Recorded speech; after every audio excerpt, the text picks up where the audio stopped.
Hello lovely students and welcome to DreamYard YouTube channel. So today we are going to be doing Concord in English.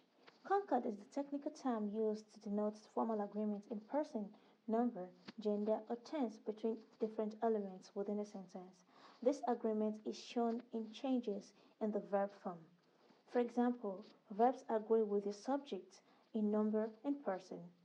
A singular subject normally takes a singular verb, while plural subject takes a plural verb. For example, the boy is a student. The boys are students. The boy is a student. In this sentence, is a singular verb, while the boy is a singular subject. And the boys are students in this particular sentence are is a plural verb, while the boy is a plural subject. A number of errors detected in the speech and writing of many users of English are as a result of their inability to determine whether the subject of a sentence is singular or plural, and they consequently use the wrong form of the verb. It is therefore necessary to emphasize some of the rules of Concord. But before we discuss some rules, you must understand some certain concepts. They are the singular subject. A subject is singular if there is only one thing, person, or place, e.g., he, she, it. Each of them is singular. He, she, it, the boy, Lagos, the plate, etc. Or singular subjects. Next, the plural subjects. If the doer of the action are more than one, then we have plural subjects. For example, I, we, you, they. I is singular, but it functions as plural. The men, the women, Lagos and United Kingdom, the clothes, all these are plural subjects. Remember, we say I is plural because of its function in a sentence. The next one we have the singular verbs. Lexical verb. Lexical verbs are verbs that show real actions. For example, sing, dance, speak, talk, write, etc. Lexical verb is the opposite of noun. Unlike noun, lexical verb attracts S when it's in the singular form. For example, we have takes, writes, knows, etc. The next one we have the primary auxiliary verb. The primary auxiliary verbs include is and was only. The next we have anomalous verb. The anomalous verb under singular we have the has and had. Note that the modal auxiliary verbs, e.g., can, could, may, etc., do not have singular or plural. They only have present tense and past form. So they are can, could, shall, should, may, might, will, would, must, had to, dare, dared, ought to, need, need. Now the plural verbs. A lexical verb is plural when it does not attract S. For example, take, sit, jump. All these are plural lexical verbs. And the plural primary auxiliary verbs include are, were, and am. While the plural anomalous verbs include have and had. Have and had. Note that has is singular, have is plural, and had is the past tense of the both. So it can be plural or singular depending on the sentence. He has a pen, singular. He had a pen before, singular, past. We all have our pens, plural. We all had pens before, plural and past. Now the rules. When a subject consists of two or more noun phrases joined by and, a plural form of the verb should be used. For example, John and Mary are students of the college. The boy and the girl are good friends. Aisha and Abdullah eat together. Rule number 2.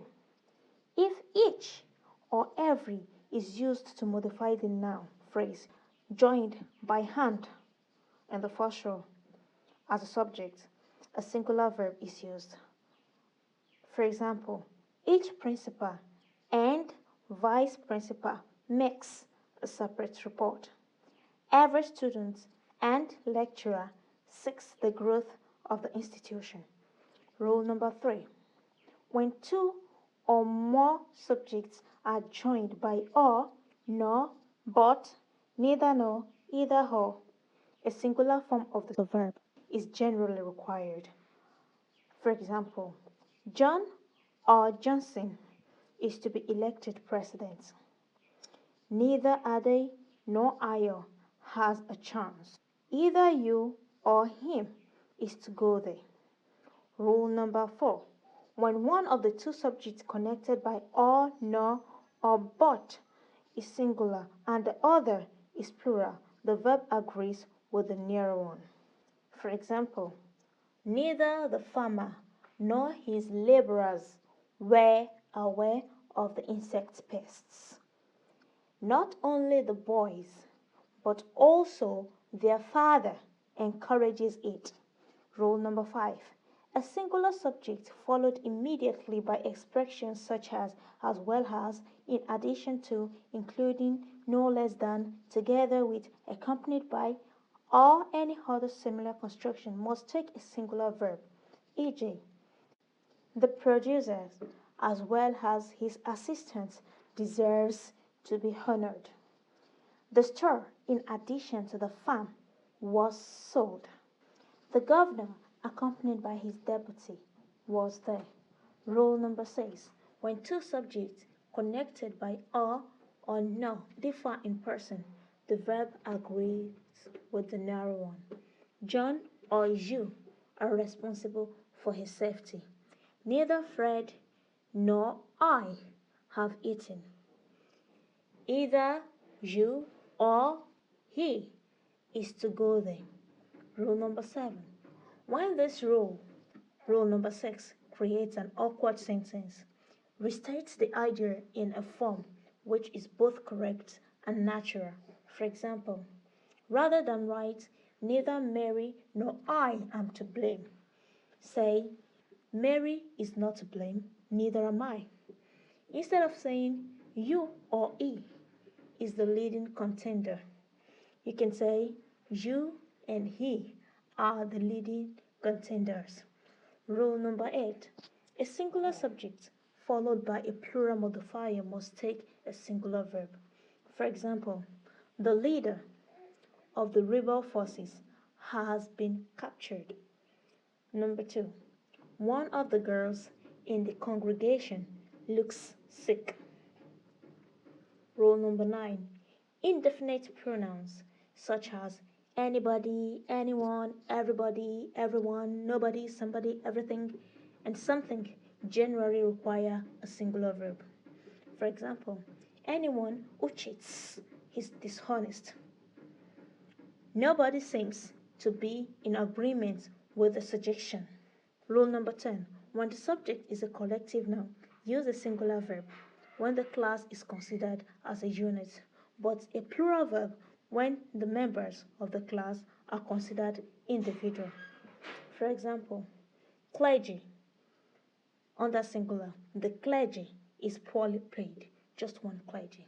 And under plural, we say the clergy are supporting the new proposal. Then there are many clergy. On the singular, we have the jury has been composed to ensure a fair trial. And on the plural, we have the jury have not been able to reach a consensus. Rule number 11.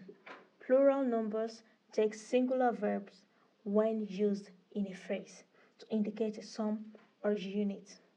5 million naira is a great deal of money.